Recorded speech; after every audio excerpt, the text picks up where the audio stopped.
సమారంభాం శంకరాచార్య మధ్యమాం శ్రీ సిద్ధేశ్వర పర్యంతాం వందే గురు పరంపరాం. మా గురుదేవులు కుర్తాళం శంకరాచార్య జగద్గురు శ్రీ శ్రీ శ్రీ సిద్ధేశ్వరానంద భారతి మహాస్వామి వారి పాదపద్మాలకు నమస్కరిస్తూ, అరుణాం కరుణాతరంగితాక్షీం ధృత పాశాంకుశ పుష్పబాణ చాపాం అణిమాదిభిరావృతాం మయూఖైః అహమిత్యేవ విభావయే భవానీం.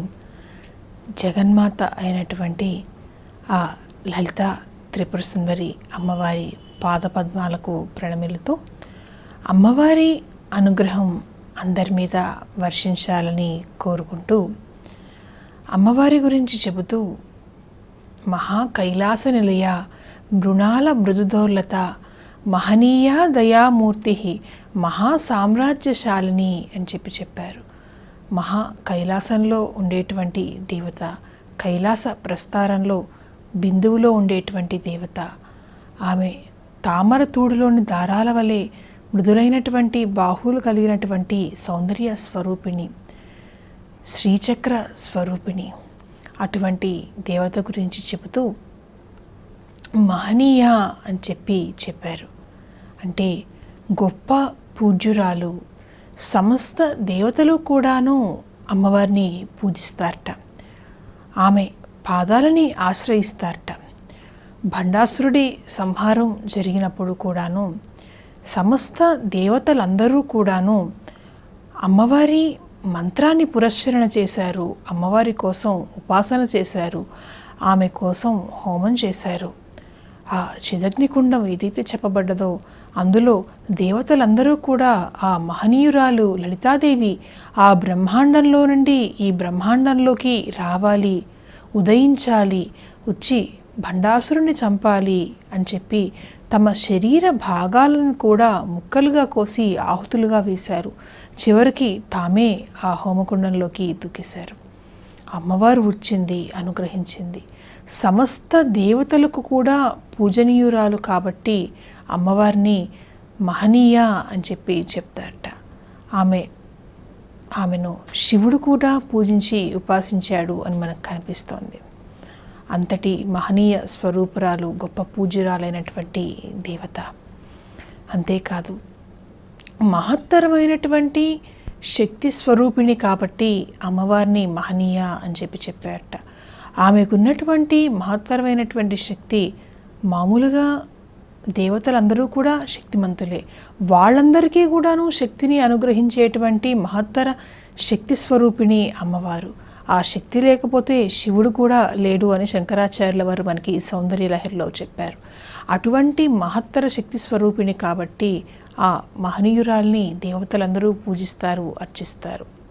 అంతేకాదు ఆమె బ్రహ్మస్వరూపిణి కాబట్టి మహనీయ అని అన్నట్ట. మహమితి బ్రహ్మ అంటే మహ అంటే బ్రహ్మం, కేవల బ్రహ్మస్వరూపిణి అమ్మవారు.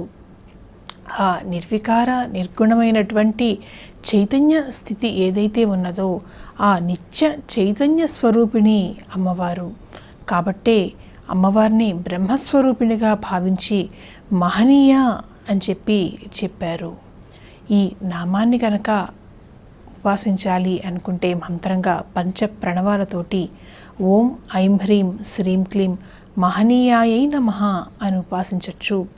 అలా ఉపాసిస్తే మహనీయమైనటువంటి స్థితి, మహత్తరమైనటువంటి స్థితి అంటే మహత్తరమైనటువంటి శక్తిని అమ్మవారి అనుగ్రహం వల్ల పొందేటువంటి స్థితి, అందరికీ కూడాను పూజనీయమైనటువంటి స్థితి వస్తుంది.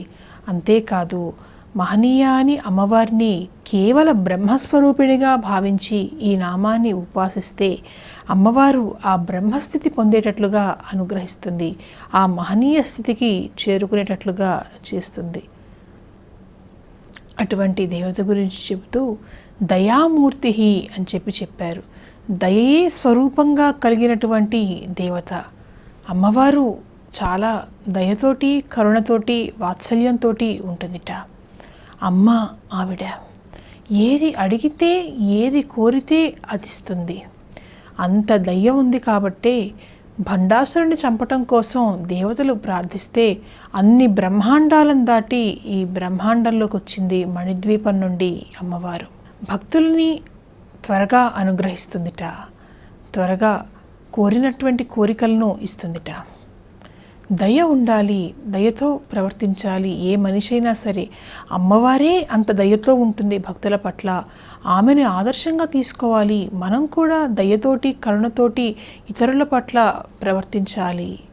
సుమతి శతకంలో కూడా చెబుతూ, తన కోపమే తన శత్రువు, తన శాంతమే తనకు రక్ష, దయ చుట్టంబౌ, తన సంతోషమే తన స్వర్గము, తన దుఃఖమే తన నరకమండ్రు తజ్జము సుమతి అని చెబుతూ, దయే చుట్టము. ఆపత్కాల సమయంలో ఆ ఏ దయతో అయితే మనం ఇతరుల పట్ల ప్రవర్తిస్తామో, కరుణతో ఉంటామో, ఆ దయ చుట్టంగా వచ్చి మనల్ని రక్షిస్తుంది, మనకి కష్టకాలంలో ఆదుకుంటుంది. అంతేకాదు, ఎవరైతే ఇతర జీవుల పట్ల, ఇతర ప్రాణుల పట్ల దయతోటి వ్యవహరిస్తారో ఆ దయామూర్తి అయినటువంటి లలితాదేవి ఆ లక్షణాన్ని చూసి అనుగ్రహిస్తుందిట, చాలా సంతోషిస్తుందిట అట్లా దయతో ప్రవర్తిస్తే. మామూలుగా చిన్నప్పుడు స్కూల్స్లో చదువుకునేటప్పుడు ఆండ్రోక్లిస్ అండ్ ది లయన్ అని చెప్పి ఒక కథ కూడా చదువుతాం. దయ ఎలా ఉంటుంది, దయతో ఒక వ్యక్తి ప్రవర్తిస్తే అది క్రూర మృగమైనా సరే ఎలా ప్రవర్తిస్తుంది అనేటువంటి విషయం చెప్తూ, ఆ ఆండ్రోక్లిస్ అనే వ్యక్తి అడవిలో ఉంటే గాయపడినటువంటి సింహం దగ్గరికి వస్తే దాని కాల్లో ఉన్నటువంటి గాయాన్ని కట్టుకట్టాడు, దాన్ని రక్షించాడు. ఆ తర్వాత ఒక సందర్భంలో సింహం ఇతని మీదకి వదిలిపెడితే ఇతని ఆహారంగా స్వీకరించమని, ఆ సింహం ఇతని ఆహారంగా స్వీకరించలేదు.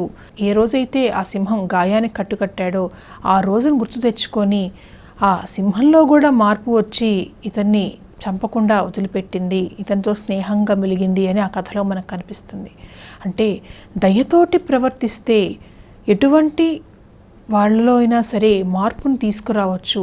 అంతటి క్రూర మృగంలో కూడా మార్పును తీసుకొచ్చాడు అతను దయతో ప్రవర్తించి అని ఆ కథలో మనకు కనిపిస్తోంది.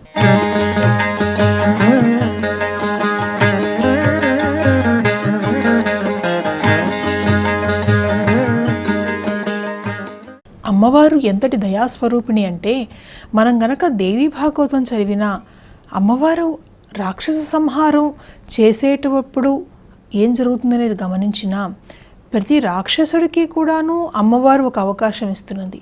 అంతటి దుష్టమైనటువంటి దుర్మార్గమైనటువంటి పనులు చేసినా కూడా చివరి అవకాశం అమ్మవారు అనుగ్రహిస్తున్నది. దుష్ట శిక్షణ కోసం వచ్చినటువంటి దేవత, ఆమె దయామూర్తి, దయే స్వరూపంగా కలిగింది కాబట్టి పశ్చాత్తాపంతో ఈ రాక్షసుడు మారుతాడేమో, మారితే అతనిలో మార్పు గనక వస్తే దయతోటి అతన్ని అనుగ్రహిద్దాము అని ప్రతి రాక్షసుడికి చివరి అవకాశాన్ని అమ్మవారు, ఆ దయామూర్తి, దయాస్వరూపిణి ఇచ్చింది. కానీ దురదృష్టం, అది ఉపయోగించుకున్న వాళ్ళు లేరు. అమ్మవారి చేతిలో మరణించారు. ఆమె చేతిలో మరణించడం కూడా సామాన్యమైనటువంటి విషయం కాదు, ఆమెలో కలిసిపోయారు. అలా దయాస్వరూపిణి దేవత లలితాదేవి. పురాకృత కర్మ వల్ల, పూర్వజన్మ కర్మ వల్ల వచ్చేటువంటి ఎన్నో ఇబ్బందులు, కొన్నిసార్లు దేవత పట్లే అపరాధం చేసినటువంటి పాపాలు కూడా పూర్వజన్మలో ఉంటూ ఉంటాయి. మరి అటువంటి అపరాధాల వల్ల, అటువంటి దోషాల వల్ల ఇప్పుడు ఉన్నటువంటి ప్రస్తుత జీవితంలో ఎన్నో కష్టాలు, ఎన్నో ఇబ్బందులు రావచ్చు. ఎంతోమంది నాడీ జాతకాల్లో కూడా చూసి చెప్తుంటారు, పూర్వజన్మలో ఈ దేవత పట్ల ఈ అపరాధం చేశావు, ఇచ్చేసావు, వచ్చేసావు అని. మరి ఎలా పోగొట్టుకోవాలి అంటే అమ్మవారి పాదపద్మాలను ఆశ్రయించటమే. దయామూర్తి ఆవిడ. పశ్చాత్తాపంతో గనక ఆమెను పూజిస్తే ఎంతటి పొరపాటు చేసినా, పూర్వజన్మలో ఎంతటి కర్మ ఉన్నా, ఎంతటి దోషం చేసినా దయతో ఆవిడది పోగొడుతుంది, అనుగ్రహిస్తుంది. కాబట్టి ఈ నామాన్ని ఎవరైతే ఉపాసిస్తారో పంచ ప్రణవాలతోటి ఓం ఐం హ్రీం శ్రీం క్లీం దయామూర్తయే నమః అని ఉపాసించవచ్చు. అమ్మవారిని ఈ నామంతో ఉపాసిస్తే ఆమె దయాస్వరూపిణిగా భావించి ఉపాసిస్తున్నాం కాబట్టి చాలా తొందరగా వచ్చి అనుగ్రహిస్తుందిట. ఎటువంటి కష్టాన్నైనా సరే తీర్చేస్తుందిట. ఒకవేళ ఎంతో భయంకరమైనటువంటి పాప కర్మ ఉన్నా కూడా పశ్చాత్తాపంతో దయాస్వరూపిణిగా ఆమెను ఉపాసిస్తే అత్యంత దయతోటి వచ్చి ఆ బిడ్డను దగ్గరికి తీసుకుంటుందిట, అనుగ్రహిస్తుందిట లలితాదేవి. కాబట్టి ఆమెను దయామూర్తి అని చెప్పారు. అటువంటి దేవత గురించి చెబుతూ మహా సామ్రాజ్యశాలిని అని చెప్పారు. మహా సామ్రాజ్యానికి అధీశ్వరి అయినటువంటి దేవత. సర్వ జగత్తు కూడాను ఆవిడ సామ్రాజ్యం. ఈ 14 భువనాలు ఏవైతే చెప్పారో, అఖిల బ్రహ్మాండాలు ఏవైతే ఉన్నాయో వాటన్నిటికీ కూడాను అమ్మవారు అధీశ్వరి. ఆమె సామ్రాజ్యం ఇదంతా కూడాను.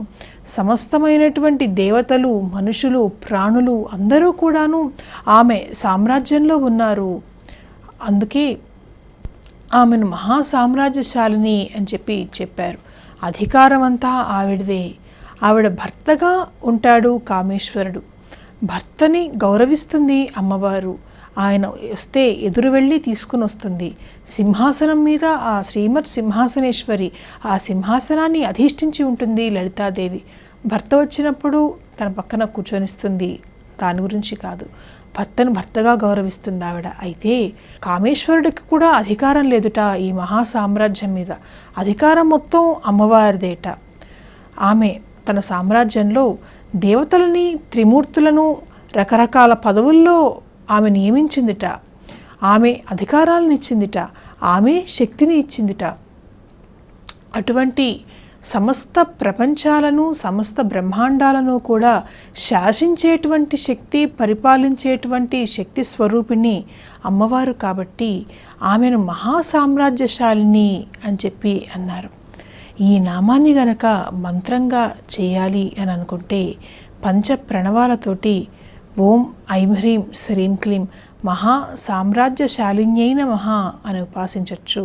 ఎవరైతే అధికారం కావాలి, శాసించేటువంటి స్థాయి రావాలి, అంతటి స్థానం పొందాలి అని కోరుకుంటారో వాళ్ళు ఈ నామాన్ని మంత్రంగా ఉపాసించి ఆ అధికారాన్ని పొందొచ్చు, శాసించేటువంటి స్థితికి చేరుకోవచ్చు.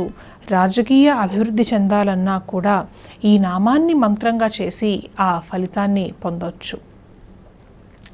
అటువంటి దేవత గురించి చెబుతూ ఆత్మవిద్య మహావిద్య, శ్రీ విద్య కామసేవిత, శ్రీ షోడశాక్షరి విద్య, త్రికూట కామకోటిక అని చెప్పారు అమ్మవారి గురించి చెబుతూ.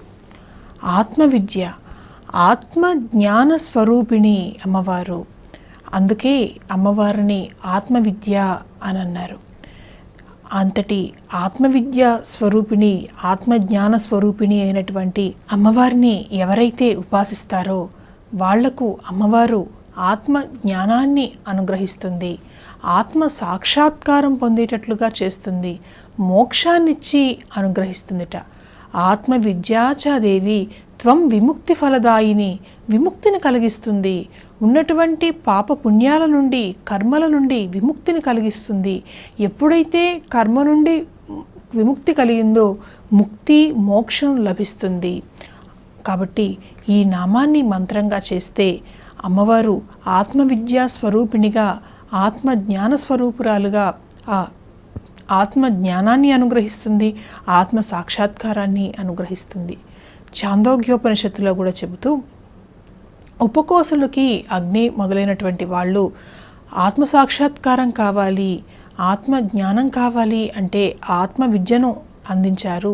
ఆ ఆత్మవిద్య మరేమిటో కాదు, లలితాదేవికి సంబంధించినటువంటి విద్యే అని చెప్పారు.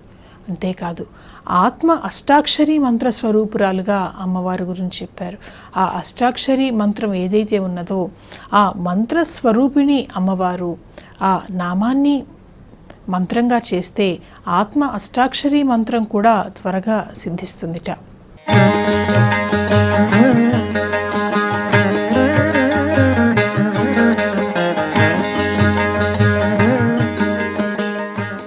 ఆత్మ సాక్షాత్కారం జరిగితే మనలో ఉన్నటువంటి పరమేశ్వరుడు ఎలా ఉన్నాడో, ఎలా అనుగ్రహిస్తున్నాడో తెలుస్తుంది. మనలో ఉన్నటువంటి ఆ ఈశ్వర స్వరూపం తెలుసుకోగలుగుతాం, ఆ ఈశ్వర తత్వాన్ని గమనించగలుగుతాం, ఆ ఈశ్వర రూపాన్ని చూడగలుగుతాం. రామకృష్ణ పరమహంస ఉన్నాడు. ఆయన కాళీ మంత్రసిద్ధుడు. కాళీదేవి కోసం ఎంతో ఎంతో తపస్సు చేశాడు, ఎన్నో ఎన్నో సాధనలు చేశాడు, అమ్మవారి అనుగ్రహాన్ని సాధించాడు. ఆ తర్వాత అమ్మవారి మంత్రసిద్ధి ఎప్పుడైతే కలిగిందో, ఆ అమ్మవారి మంత్రసిద్ధి కలిగిన తర్వాత ఏ దేవతనైనా సరే ఆయన పిలిస్తే ఒక మాల పూర్తి చేసే లోపల, జపమాలతో 108 సార్లు ఆ దేవతా మంత్రాన్ని చేసే లోపల ఆ దేవత సాక్షాత్కరించి అనుగ్రహించేదిట. కాళీదేవి అనుగ్రహం వల్ల ఎన్నో శక్తులు, అద్భుతమైనటువంటి సిద్ధులు రామకృష్ణ పరమహంసకి లభించాయిట. అటువంటి రామకృష్ణ పరమహంసకు తోతాపురి అనేటువంటి వ్యక్తి గురువుగా వచ్చి ఈ ఆత్మ విద్యను అందించాట, ఆత్మ సాక్షాత్కారం కలిగేటట్లుగా చేశాట.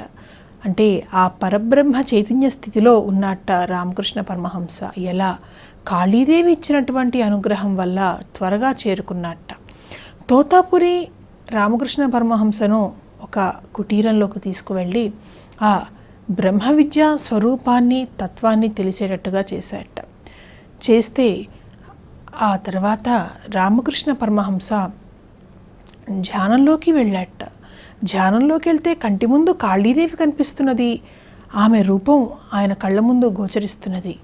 ఆమెను అడిగాట రామకృష్ణ పరమహంస, అమ్మా, నాకు ఆత్మ సాక్షాత్కారం కావాలి, నువ్వు ఆత్మస్వరూపిణివి, ఈ రూపంతో నువ్వు నాకు కనిపిస్తున్నావు, కానీ నువ్వు రూపానికి గుణానికి కూడా అతీతమైనటువంటి స్థితిలో ఉంటావుట కదా, ఆ స్థితిలో నుండి ఈ రూపం తీసుకొని వచ్చావుట కదా నా కోసం. ఈ రూపంలో నీ కోసం నేను ఎన్నో సంవత్సరాలు తపస్సు చేశాను, ఆ తపస్సుకు ఫలితంగా నీ అనుగ్రహం వల్ల నీ దివ్యమైనటువంటి దర్శనం నాకు కలుగుతున్నది. ఎప్పుడు ధ్యానానికి కూర్చున్నా నువ్వు నాకు కనిపిస్తున్నావు, నన్ను అనుగ్రహిస్తున్నావు. అయితే ఆ నిరాకార పరబ్రహ్మ చైతన్య స్వరూపిణిగా ఎలా ఉంటావో చూపించు అని అమ్మవారిని ప్రార్థించాట కాళీదేవిని. అంటే సాకారమైనటువంటి రూపం కాళీ, ఆ నిరాకార చైతన్య స్థితి, ఆ ఆత్మస్థితికి ఏమిటో కావాలి, ఆత్మజ్ఞానం కావాలి అని కోరుకున్నట్ట రామకృష్ణ పరమహంస. అప్పుడు అమ్మవారి అనుగ్రహం, తోతాపురి వల్ల వచ్చినటువంటి ఈ మార్గంలో ఆ బ్రహ్మ స్థితిని పొందాట రామకృష్ణ పరమహంస. తోతాపురి ఆ రామకృష్ణ పరమహంస ఈ బ్రహ్మస్థితిలోకి వెళ్ళటం చూసి బయట గడిపెట్టి ఆ కుటీరానికి బయట వెళ్ళిపోయాట. ఆ స్థితిలో నుంచి బయటకు వచ్చినప్పుడు అతనే తలుపు కొడతాడు, ఎవరో ఒకళ్ళు తీస్తారు, లేకపోతే అతనికి ఎవరో ఒకళ్ళు వచ్చి డిస్టర్బ్ చేస్తూ ఉంటారు, ఇబ్బంది పెడుతుంటారు. సరే వెళ్ళిపోయాడు తోతాపురి. 3 రోజుల తర్వాత గుర్తొచ్చిందిట, రామకృష్ణ పరమహంస వచ్చేసే ఉంటాడులే అని చెప్పి మళ్ళీ ఏమైనా వెళ్ళి ధ్యానం చేస్తున్నాడేమో చూద్దాము అంటే, 3 రోజుల క్రితం వెళ్ళినప్పుడు అతను వేసినటువంటి ఆ తోతాపురి వేసినటువంటి తాళం ఎక్కడైతే ఉన్నదో, ఎలా వేసి ఉన్నదో అలానే వేసున్నదిట తాళం. చూస్తే ఆ రోజు రామకృష్ణ పరమహంస ఎలా కూర్చున్నాడో ఇవాళ కూడా అలానే కూర్చొని కనిపిస్తున్నాడు. ఆశ్చర్యపడ్డాట తోతాపురి. వర్ణించాడా ఒకవేళ రామకృష్ణ పరమహంస ఏమైనా అన్న అనుమానం కలిగిందిట. సరే అని చెప్పి తాళం తీసి లోపలికి వెళ్ళి చూశాట. చూస్తే ఉచ్ఛ్వాస నిశ్వాసాలు ఉన్నాయి. ఒక బ్రహ్మ తేజస్సుతో వెలిగిపోతున్నట్ట రామకృష్ణ పరమహంస. అత్యంత శక్తివంతమైనటువంటి కాంతి కిరణాలు ఆయన చుట్టూరా కనిపిస్తున్నాయి. ఆయన శరీరంలో నుండి తరంగాలు, శక్తి తరంగాలు వస్తూ ఉన్నాయి. ఆ తోతాపురి రామకృష్ణ పరమహంసకు అమ్మవారి అనుగ్రహం వల్ల ఇంత తొందరగా బ్రహ్మస్థితి లభించటం మాత్రమే కాదు, ఇంతసేపు కూర్చోగలగటం మామూలు విషయం కాదు, ఇన్ని రోజులు ఉండటం అని చెప్పి ఆయన్ని బయటకు తీసుకొచ్చాట. ఆ తర్వాత ఆ ఆత్మ సాక్షాత్కారం, ఆత్మజ్ఞానం కలిగినటువంటి ఆ రామకృష్ణ పరమహంసకు ఆయనలో ఉన్నటువంటి ఈశ్వర తత్వం, కాళీదేవి చూపించినటువంటి ఆ పరబ్రహ్మ చైతన్య స్వరూపం ఏమిటో తెలిసిందిట. ఆయనకి ఎప్పుడైనా సరే సందేహాలు కలిగితే ఆ రామకృష్ణ పరమహంసలో నుండి ఆ ఈశ్వర స్వరూపం మరొక రూపంగా రామకృష్ణ పరమహంస రూపంతో వచ్చి ఆయన ఎదురుకుండా కూర్చొని ఈయన ప్రశ్నలు వేస్తుంటే ఆ ఆత్మస్వరూపమైనటువంటి పరమేశ్వర రూపం ఈయన రూపంలోనే వచ్చి సమాధానాలు చెప్పేదిట, మళ్ళీ ఈయనలోనే కలిసిపోయేదిట. అటువంటి ఆ ఆత్మ విద్య తత్వం స్వరూపం తెలియాలి అంటే అమ్మవారిని ఈ నామంతో ఉపాసించాలి. రామకృష్ణ పరమహంస ఆయన ఆత్మజ్ఞానం లభించిన తర్వాత, ఆత్మసాక్షాత్కారం ఆయన పొందిన తర్వాత అంతా కూడా బ్రహ్మస్వరూపమే, బ్రహ్మమయమే అని చెప్పాట. వివేకానందుడు వచ్చాట ఒకరోజు గురువుగారి దగ్గరికి. గురువుగారు వచ్చారండి మీ దర్శనానికి అని చెప్పి నమస్కారం చేసి కూర్చున్నట్ట. మళ్ళీ రామకృష్ణ పరమహంస చెప్పాట, అంతా బ్రహ్మమయం, అంతా బ్రహ్మస్వరూపం, నువ్వు బ్రహ్మస్వరూపానివే, నేను బ్రహ్మస్వరూపానివే, అనంతమైనటువంటి ఈ ప్రపంచము కూడా బ్రహ్మస్వరూపమే అని చెప్పాట. వివేకానందుడికి అనిపించిందిట, ఏమిటి గురువుగారు ఇలా చెప్తారని చెప్పి అడిగాట రామకృష్ణ పరమహంసని. అంతా బ్రహ్మం అంటున్నారు, మీరు బ్రహ్మ పదార్థం అంటున్నారు, నేను బ్రహ్మ పదార్థం అంటున్నారు, ఈ ప్రపంచమంతా బ్రహ్మ పదార్థం అంటున్నారు, నాకేం అలా కనిపించట్లేదే అన్నట్ట. అంటే వివేకానందుడి శిరస్సు మీద తన పాదాన్ని ఉంచాట రామకృష్ణ పరమహంస. ప్రపంచమంతా గిర్రున తిరిగిపోయింది, అంతా ఒకటి అనేటువంటి భావన కలగటం మాత్రమే కాక కనిపించిందిట. ఆ పరబ్రహ్మ చైతన్య స్వరూపిణి అయినటువంటి దేవత పరబ్రహ్మ చైతన్య స్థితిలో ఈ ప్రపంచమంతా ఎలా వ్యాపించి ఉన్నది, ఆమె తప్ప మరొకటి లేదు, ఆ పరబ్రహ్మ చైతన్య స్వరూపం తప్ప మరొకటి లేదు, ఆ బ్రహ్మస్వరూపమే అంతటా వ్యాపించి ఉన్నది. ఒక ఆకారం తీసుకుంటే ఆమె దేవత, ఆమె ప్రపంచం, ప్రపంచంలో ఉన్నటువంటి జీవులు ఇవన్నీ సాకారమైనటువంటి రూపాలు, అనంతమైనటువంటి పరబ్రహ్మ చైతన్య స్వరూపం అంతా ఒకటే అనేటువంటి విషయం ఈ రామకృష్ణ పరమహంస ఆ ఆత్మజ్ఞానాన్ని అందించి బ్రహ్మానుభవాన్ని అనుగ్రహించాడు వివేకానందుడికి. అటువంటి ఆత్మజ్ఞానం ఎలా వస్తుంది, ఆత్మ సాక్షాత్కారం ఎలా కలుగుతుంది, ఆ ఆత్మ విద్యని ఎలా పొందొచ్చు అంటే అమ్మవారిని ఈ నామంతో ఉపాసిస్తే పొందొచ్చు. ఆ అమ్మవారి శ్రీ విద్యే ఆత్మవిద్య అని కూడా చెప్పారు. ఎవరైతే ఆ శ్రీ విద్యను చేస్తారో ఆమె ఆత్మజ్ఞానాన్ని కూడా అనుగ్రహిస్తుందిట, లౌకికమైనటువంటి కోరికలు తీర్చడంతో పాటుగా. ఈ నామాన్ని పంచప్రణవాలతో చేస్తే ఓం ఐం హ్రీం శ్రీం క్లీం ఆత్మవిద్యాయై నమః అని ఉపాసించవచ్చు. అట్లా ఆత్మవిద్యా స్వరూపిణిగా అమ్మవారిని ఈ నామంతో ఉపాసిస్తే ఆమె ఆత్మజ్ఞానాన్ని అనుగ్రహిస్తుంది, ఆ బ్రహ్మస్వరూపాన్ని తెలుసుకునేటట్లుగా చేస్తుంది, ఆ ఆత్మ సాక్షాత్కారాన్ని ఇస్తుంది లలితాదేవి. అటువంటి అమ్మవారు ఆమెను గురించి చెబుతూ మహావిద్య అని చెప్పారట. అంటే సమస్త విద్యలలో కూడా గొప్పదైనటువంటి విద్య, మహత్తరమైనటువంటి విద్యాస్వరూపిణి అమ్మవారు అని చెప్పారు. అందుకే అమ్మవారిని మహావిద్య అని అన్నారట. శ్రీ విద్య స్వరూపిణి అయినటువంటి దేవత, శ్రీ విద్యే మహావిద్య, మహావిద్యాస్వరూపిణి అయినటువంటి దేవత. ఆమెను పూజిస్తే, ఆమెను ఉపాసిస్తే ఆమె ఇవ్వనిదంటూ లేదుట, బ్రహ్మస్వరూపిణిగా అనుగ్రహిస్తుంది, మోక్షాన్ని కూడా ఇస్తుందిట. ఈ నామంలోని మరిన్ని విశేషాలు, అమ్మవారికి సంబంధించినటువంటి మరిన్ని రహస్య మంత్రాలను వచ్చే ఎపిసోడ్లో చెప్పుకుందాం. స్వస్తి.